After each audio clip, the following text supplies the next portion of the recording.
We're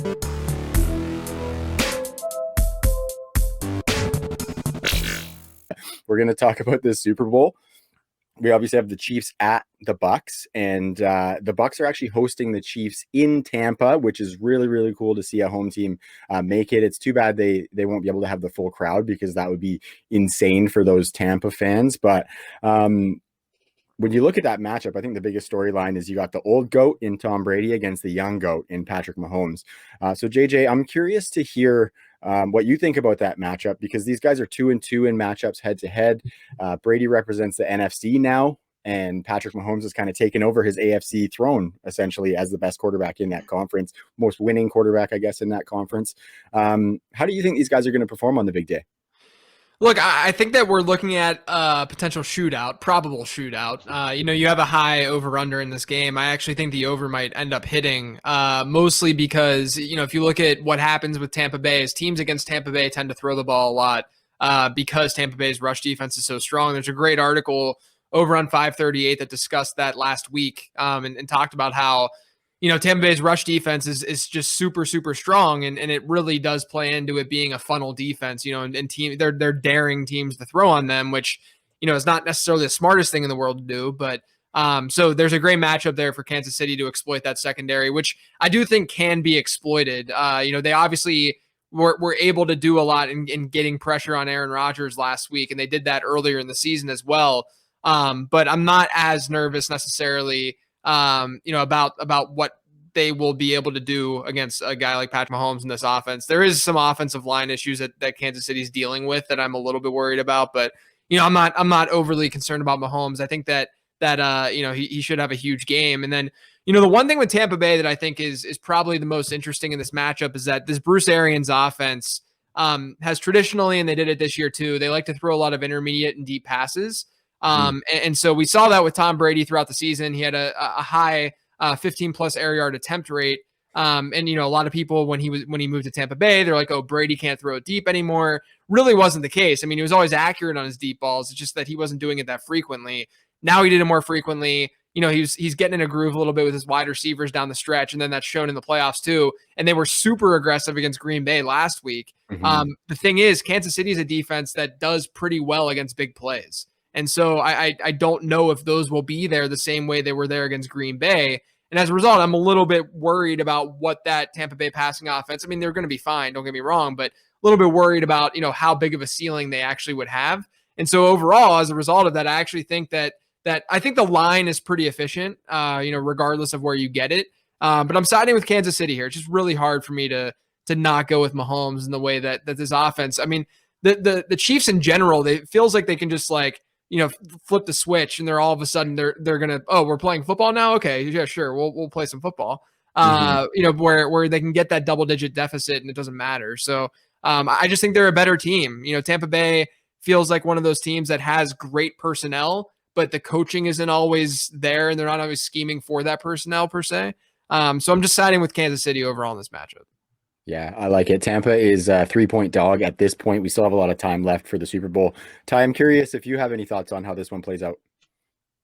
Yeah, how could you not? Like, the storylines are kind of endless in this one, right? Like, the Chiefs reigning champs and probably the best team in football. Kansas City also beat the Bucks back in Week 12. That game was also in Tampa Bay, by the way. But the Bucks are just piping hot right now. They've won 7 straight games, haven't lost since that Kansas City game back in Week 12. And it really does just go back to frickin' Brady versus Mahomes, right? Just 2 ultra generational talents. Torch passer, you mentioned in Brady, torch bearer, future torch bearer, I guess, in Pat Mahomes, 10th Super Bowl for Brady. Mahomes looking for a 2nd straight Super Bowl. So and you mentioned the games they played against each other. It's pretty remarkable that these guys have faced off against one another so often, so early in Mahomes' career. With the stakes being as high as they've ever been, this is kind of the rubber match. You mentioned Brady beating Mahomes twice, Mahomes beating Brady twice. So, and if I could just go pure sports talk radio here, Trav, I think this game's for all the marbles, man. Like, when me and you were old, sitting in the folks' home, arguing about who's the greatest quarterback ever,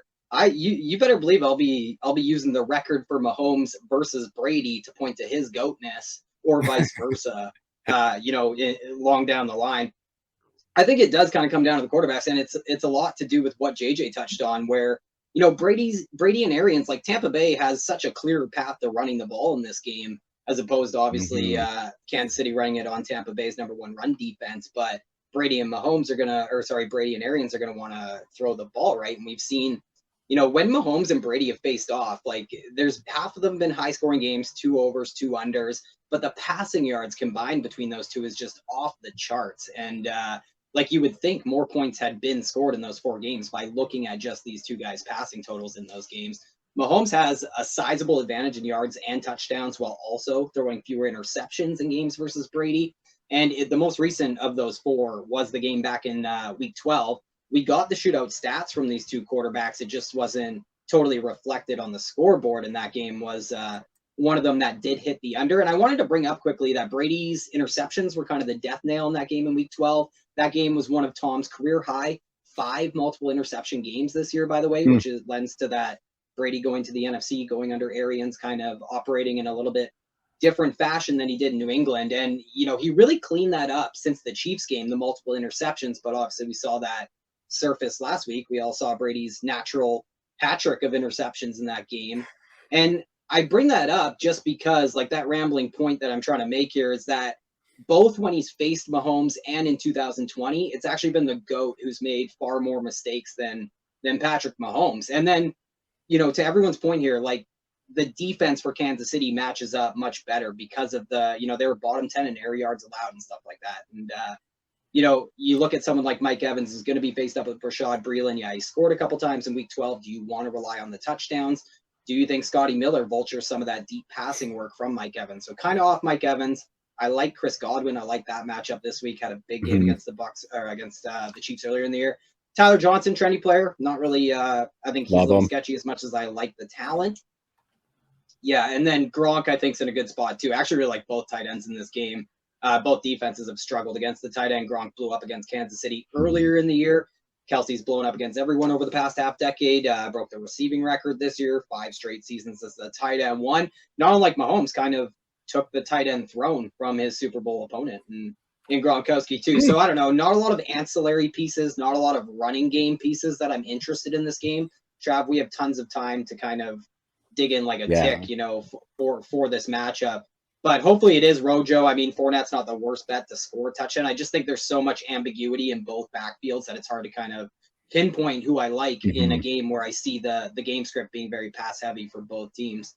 And I just think it all comes down to, I think Tampa Bay just has such a tall order on defense, right? Like, first off, they have to look like the number 1 run defense. If that dam was to break at the worst possible time, Tampa Bay is definitely toast. And beyond living up to expectations of the run defense, they're tasked with that impossible task of stopping Pat Mahomes and Andy Reid, the most creative, awesome West Coast offense ever conceived. So I think Kansas City is just going to be impossible to stop when it comes to third down, yards after catch, all that stuff.